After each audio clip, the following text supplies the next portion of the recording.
ಇದು ರಾಷ್ಟ್ರೀಯ ಶಿಕ್ಷಣ ನೀತಿಯ ಎಫೆಕ್ಟ್. ಕರ್ನಾಟಕದಲ್ಲಿ ಪಠ್ಯ ಪುಸ್ತಕ ಪರಿಷ್ಕರಣೆ ವಿಚಾರದಲ್ಲಿ ಎಷ್ಟೆಲ್ಲ ತಾರತಮ್ಯಗಳು ನಡೀತಾ ಇವೆ ಅನ್ನೋದನ್ನ ನಾವೆಲ್ಲರೂ ನೋಡ್ತಿದ್ದೇವೆ.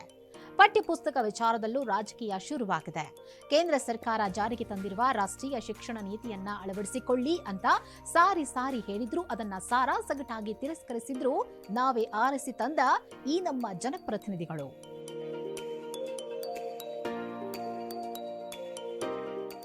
ಆದ್ರೆ ಗುಜರಾತ್ ಸರ್ಕಾರ ನೋಡಿ, ಮುಂದಿನ ಶೈಕ್ಷಣಿಕ ವರ್ಷದಿಂದ 6ರಿಂದ 8ನೇ ತರಗತಿಗಳಿಗೆ ಭಗವದ್ಗೀತೆ ಕುರಿತು ಪೂರಕ ಪಠ್ಯ ಪುಸ್ತಕವನ್ನ ಗುಜರಾತ್ ಸರ್ಕಾರ ಕಳೆದ ಶುಕ್ರವಾರ ಬಿಡುಗಡೆ ಮಾಡಿದೆ.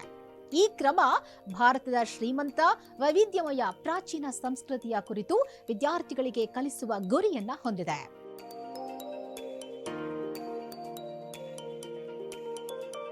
ಎನ್ಇಪಿ 2020 ಅಡಿಯಲ್ಲಿ ರಾಜ್ಯ ಶಿಕ್ಷಣ ಇಲಾಖೆಯು ಶ್ರೀಮದ್ ಭಗವದ್ಗೀತೆಯಲ್ಲಿನ ಆಧ್ಯಾತ್ಮಿಕ ತತ್ವಗಳು ಮತ್ತು ಮೌಲ್ಯಗಳನ್ನು 6ರಿಂದ 8ನೇ ತರಗತಿಯ ಪಠ್ಯಕ್ರಮದಲ್ಲಿ ಪೂರಕ ಪಠ್ಯ ಪುಸ್ತಕವಾಗಿ ಸೇರಿಸುವ ನಿರ್ಧಾರ ತೆಗೆದುಕೊಂಡಿದ್ದು, ಇದು ಮಕ್ಕಳ ಶೈಕ್ಷಣಿಕ ಭವಿಷ್ಯದ ಮೇಲೆ ಅತ್ಯುತ್ತಮವಾದ ಪರಿಣಾಮ ಬೀರಲಿದೆ.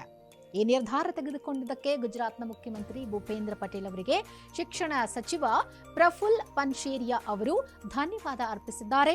ಜೊತೆಗೆ ಈ ಶೈಕ್ಷಣಿಕ ನಿರ್ಧಾರದ ಬಗ್ಗೆ ವಿದ್ಯಾರ್ಥಿಗಳು ಕೂಡ ಹೆಮ್ಮೆ ಪಡ್ತಿದ್ದಾರೆ.